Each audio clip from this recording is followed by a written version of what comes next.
Hola hermanos, el día de hoy 27 de agosto del 2023, se nos terminan los domingos del mes de agosto, ya el próximo domingo pues estaremos en el mes de septiembre, normalmente el mes de septiembre es el mes de la Biblia. Aquí entre nosotros está comenzando hoy la Semana del Migrante y con la situación tan dolorosa que estamos viviendo de tantísimos hermanos venezolanos, sobre todo que están atravesando el territorio, realmente duele muchísimo y hay que hacer tanto para evitar ese flujo, para evitar que esta gente tenga que abandonar su país. Nos pasa a nosotros también, son miles los que abandonan el país cada año y se cuentan por decenas de miles, no es una cosa cualquiera. Así que por lo tanto hay mucho que hacer.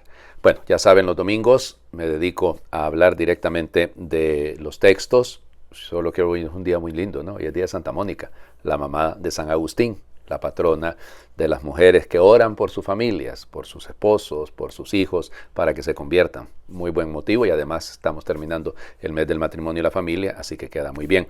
Así que hay que recordarla. Primera lectura, Isaías capítulo 22, versículos del 19 al 23. Esto dice el Señor a Sebna, mayordomo de palacio: te echaré de tu puesto y te destituiré de tu cargo. Aquel mismo día llamaré a mi siervo, a Eliacín, el hijo del Hilcías. Le vestiré tu túnica, le ceñiré tu banda y le traspasaré tus poderes. Será un padre para los habitantes de Jerusalén y para la casa de Judá. Pondré la llave del palacio de David sobre su hombro. Lo que él abra, nadie lo cerrará. Lo que él cierre, nadie lo abrirá. Lo fijaré como un clavo en un muro firme y será un trono de gloria para la casa de su padre. Palabra de Dios. Te alabamos, Señor. Evidente, recuerden, la primera lectura va ligada siempre al Evangelio. En el Evangelio vamos a escuchar que a Pedro se le entregan las llaves. Entregarle las llaves es darle un poder de abrir, de cerrar, es decir, y esto es lo que precisamente se le ha confiado a Pedro y a los sucesores de Pedro, evidente. Ahora, este mayordomo, yo creo que es muy importante varias cosas. Primero es la iniciativa de Dios. Es Dios el que quita a uno y pone a otro. Es su decisión absolutamente libre, libérrima si lo quieren. Segundo punto, es mayordomo, no es el dueño. O sea, es un administrador. Se le coloca ahí para que administre. Concretamente, tercer punto, con nombre, apellido, se llama Eliaquín, Eliacim, que es además hijo del Hilcías. O sea, es decir, es claro, pero fíjense, su función, cuarto punto, está en función de los otros. Es para el bien de los habitantes de Jerusalén y de la casa de Judá. Y luego, fíjense la imagen, ¿no? Te pondré, yo voy a ser, yo soy el que le pongo la llave sobre el hombro, soy yo el que lo fijo como un clavo en un muro firme. Bello esto, ¿no? O sea, todas estas imágenes dan a entender esa iniciativa de Dios, las elecciones de Dios. ¿Por qué las vamos a cuestionar? Cualquiera diría, hombre, hubiera buscado mejor a otro, cuando hablemos de Pedro, ¿no? Porque acuérdense lo que viene después, ¿no? La negación, Pedro rebelándose ante el proyecto del Señor Jesús, pero eso será dentro de una semana. Así que vale la pena, ¿no? ¿Cómo nos sentimos nosotros? Como un clavo fijado en la pared, firme, fiel, que somos. Segunda lectura. Seguimos leyendo la carta a los Romanos, capítulo 11, versículos del 33 al 36. Qué inmensa y rica es la sabiduría y la ciencia de Dios. Qué impenetrables son sus designios e incomprensibles sus caminos. ¿Quién ha conocido jamás el pensamiento del Señor o ha llegado a ser su consejero? ¿Quién ha podido darle algo primero para que Dios se lo tenga que pagar? En efecto, todo proviene de Dios. Todo ha sido hecho por Él y todo está orientado hacia Él. A Él la gloria por los siglos de los siglos. Amén. Palabra de Dios. Te alabamos, Señor. Bueno, Pablo está terminando su reflexión sobre su dolor. Acuérdense, comenzado en el capítulo 9, de que los judíos no hayan accedido a la fe, que no se hayan convertido, que no hayan descubierto en Cristo al Mesías, que no lo acepten como el Mesías. Pero termina al final Pablo diciendo, pues si los designios de Dios son los designios de Dios, así que a Él sea la gloria por los siglos de los siglos. O sea, es decir, todo proviene de Dios, todo ha sido hecho por Él, todo está orientado hacia Él. Díganme si no hay más bella, llamémosle aceptación del proyecto de Dios. Todo proviene de Él, todo ha sido hecho por Él y todo conduce a Él. Esa es la sabiduría de Dios. Sus caminos son insondeables. Pero, ¿quién ha aconsejado al Señor? Efectivamente, los salmos. Lo mismo va a decir Job cuando ya haga la reflexión final, habló más de la cuenta. Ya, claro. Es decir, miren, nos cuesta aceptar esto, claro que nos cuesta. Nos rebelamos frente a la voluntad de Dios. Sí, es cierto, nos pasa. No es tan fácil tragarnos, digamos, este orgullo que sentimos y este deseo de autosuficiencia, este afán de ser dueños de nuestra historia. Pero en la medida en la que vamos aceptando que es el proyecto del Señor, que es el plan del Señor, que todo está en sus manos, olvídense, hombre. Yo pensaba, el día de ayer, era el primer día que debíamos haber celebrado al Beato Juan Pablo I. A mí se me olvidó, oigan, por completo se me olvidó. No está mal de la santa de la que hemos hablado, ¿no? Pero, porque los ancianitos y todo aquello, ¿no? Pero era el primer día que celebrábamos al Beato Juan Pablo I. Y claro, pero él, pensaba yo en esto, ¿no? La aceptación, en sus pocas homilías como Papa, pues solo duró 33 días, pero él hablaba de esto, Él era un grandísimo catequista y él hablaba de esto, de saber aceptar, de saber vivir, que todo proviene de Dios, todo está hecho por Dios, todo conduce a Dios. El Evangelio, conocidísimo, importantísimo para nosotros católicos, claro que sí, pero veamos más allá. Mateo capítulo 16, versículos del 13 al 20. En aquel tiempo, cuando llegó Jesús a la región de Cesarea de Filipo, hizo esta pregunta a sus discípulos: ¿quién dice la gente que es el Hijo del Hombre? Ellos le respondieron: unos dicen que eres Juan el Bautista, otros que Elías, otros que Jeremías o alguno de los profetas. Luego les preguntó: ¿y ustedes, quién dicen que soy yo? Simón Pedro tomó la palabra y le dijo: tú eres el Mesías, el Hijo de Dios vivo. Jesús le dijo entonces: dichoso tú, Simón, hijo de Juan, porque esto no te lo ha revelado ningún hombre, sino mi Padre que está en los cielos. Y yo te digo a ti, que tú eres Pedro, y sobre esta piedra edificaré mi iglesia. Los poderes del infierno no prevalecerán sobre ella. Yo te daré las llaves del reino de los cielos. Todo lo que ates en la tierra quedará atado en el cielo, y todo lo que desates en la tierra quedará desatado en el cielo. Y les ordenó a sus discípulos que no dijeran a nadie que él era el Mesías. Palabra del Señor. Gloria a ti, Señor Jesús.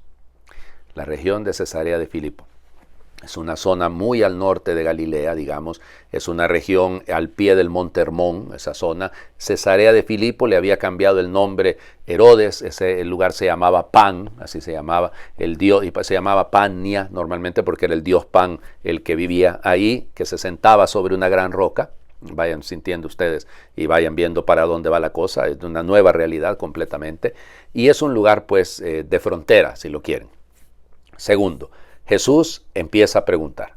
Jesús preguntó. Son dos preguntas, pero pareciera como que si fuera una, ¿no? La primera: ¿quién dice la gente que soy yo? ¿Quién? El Hijo del Hombre, que es un título mesiánico. Y claro, las respuestas son correctas. La que decía Juan el Bautista, la que decía Herodes, diciendo que era Juan el Bautista que había resucitado. Vamos, incorrecto en eso, pero viendo a Jesús como alguien parecido a Juan. Elías, pues claro, piensen los judíos, pensaban que Elías debía regresar. Juan el Bautista es la imagen de Elías realmente, porque como subió al cielo en un carro de fuego y nunca más se le vio, entonces antes de la venida del Mesías debía volver. Mateo es el único que pone Jeremías. Claro, porque Jeremías es el profeta que más se parece a Jesús. Además, Mateo lo va a citar varias veces a Jeremías durante el libro completamente. Así que esto es importante. Jeremías tiene muchos parecidos con el Señor Jesús. Desechado por los de su casa.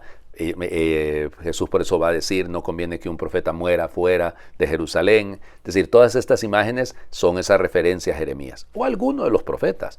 Aplausos, qué bien, lo consideran alguien importante. Compararlo, imagínense usted que me comparen a mí con Elías, con Jeremías, hombre, por favor, falsa modestia. No, yo no soy eso. Pero cuidado, aquí las traducciones siempre cometen ese error. Hay un pero. Ustedes, ¿quién dicen que soy yo? Y ese adversativo es fundamental. Ok, una cosa es lo que digan los demás, pero ¿tú qué dices? ¿Tú qué piensas? ¿Cuál es tu opinión? ¿Cuál ha sido tu experiencia de mí? No, miren, podemos repetir y nos podemos pasar la vida entera hablando de oídas, hablando de lo que otros dicen de Jesús, repitiendo. Nosotros los predicadores corremos ese grandísimo riesgo, de repetir: a mí esto que dijo aquel padre, aquello que leí, aquello que escuché, entonces se lo digo a la gente y se lo transmito y pareciera como que si fuera yo el que está hablando, pero realmente no soy yo. Realmente que estoy repitiendo como papagayo, como dice el Santo Padre, o como lora decimos nosotros, lo que no es, pues. Nos podemos pasar la vida así, lamentablemente, repitiendo cosas sin el conocimiento personal. El encuentro con Cristo, el encuentro personal con Cristo es fundamentalísimo. Descubrirlo. ¿Cómo conozco yo a alguien? Hablando con Él, escuchándole, compartiendo con Él, pasando largas horas con Él. Algunos dirán: no, yo tengo esa capacidad. No. De verdad, es el tiempo que invertimos para estar con Él. La respuesta de Pedro: vamos, por Dios, Pedro. tú eres el Mesías, claro, tú eres el Cristo, dicen las traducciones literalmente, porque Mateo utiliza el término Cristo, el Hijo de Dios vivo. Esto sí no lo dice Marcos, no lo dice Lucas. El Hijo de Dios vivo. O sea, no es un Mesías que viene a oprimir, el mismo Pedro lo está diciendo. No es un Mesías que se viene a desquitar, es uno que quiere transmitir vida. Es uno que lo que viene es a darnos el verdadero sentido de la vida, porque Él es la vida, es el Hijo del Señor de la vida. Así que por lo tanto es la vida misma. Esto es fundamental porque fíjense ustedes a la respuesta de Jesús. Al momento en el que Pedro descubre la identidad de Jesús, él está descubriendo la suya. Porque así es. Yo me descubro quién soy en mis relaciones. Voy descubriendo en mi relación con los demás mi proyecto y el proyecto de Dios y el proyecto mío. Ojalá que conjuguen. Y por eso, frente a que Pedro ha revelado quién es Jesús, ahora Jesús revela quién es Pedro. Dichoso tú, bienaventurado, Macario, bienaventurado tú, Simón, hijo de Juan. Ojo, o hijo de Jonás, que tú también eres hijo de alguien, Tú también vienes de una historia, así como Eliaquín era hijo del Cías, tú también tienes una historia, tienes una familia, no has caído del cielo, tienes un proyecto que viene de tu familia. Ahora bien, te lo digo claro a ti, tú, esto no te lo ha revelado ni la carne ni la sangre. Santo Tomás de Aquino va a decir que toda verdad tiene por origen, tiene inspiración en Dios. Y esto es así. No puede ser la debilidad humana, la fragilidad humana, no puede ser lo sensible. O sea, claro, conocía a Jesús, lo había palpado, lo había comido con él, había bromeado con él, había compartido la mesa, compartido el lugar donde dormían, es decir, porque claro, andaban caminando, ¿no? Sí, pero eso es sensible, eso es epidérmico.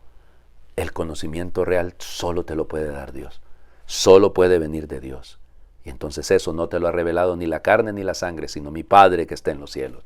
Y por eso yo te digo que tú, así como tú eres el Mesías, ahora yo te digo, tú eres Pedro. Y sobre esta piedra edificaré mi iglesia. Y ya les digo, y todos esos que andan diciendo que Jesús se refiere a él es la piedra, están perdidos completamente. Primero porque no saben nada de griego, ya no entienden ni papa de griego, y por eso dicen esas cosas. Ahí hay un acusativo clarísimo. O sea, tú eres Pedro, y sobre esta piedra me estoy refiriendo a él, es a Pedro a quien se refiere.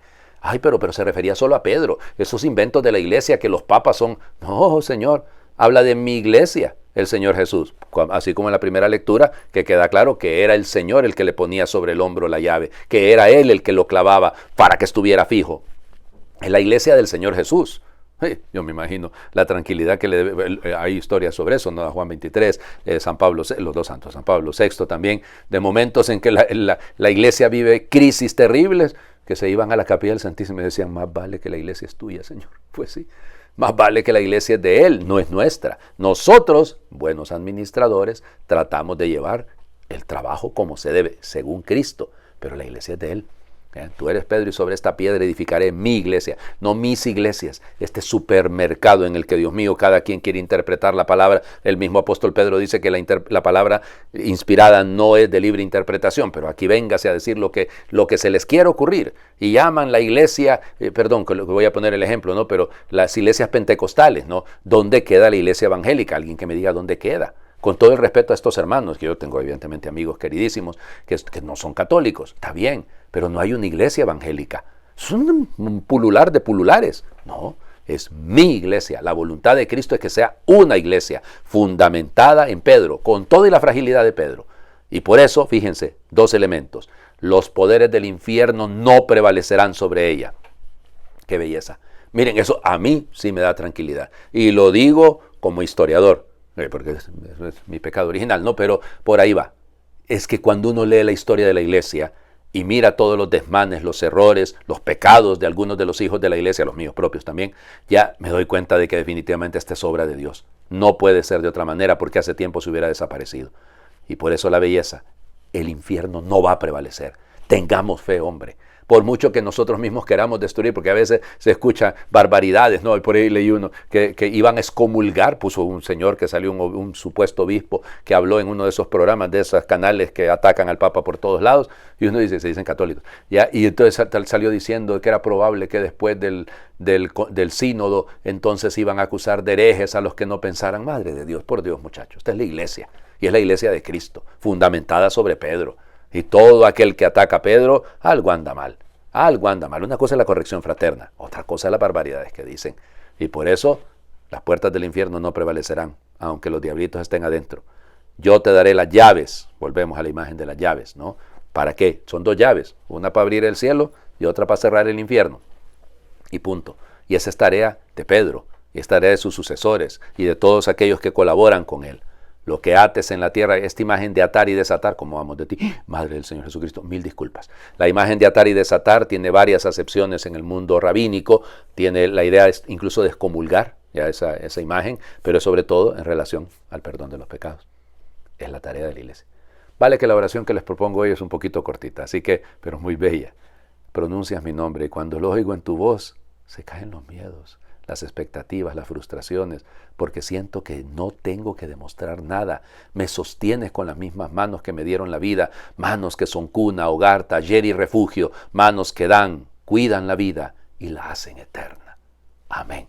Señor esté con ustedes y les bendiga a Dios por intercesión de Santa Mónica. Él que es Padre, Hijo y Espíritu Santo y su bendición descienda, les acompañe siempre. Muy feliz domingo para todos.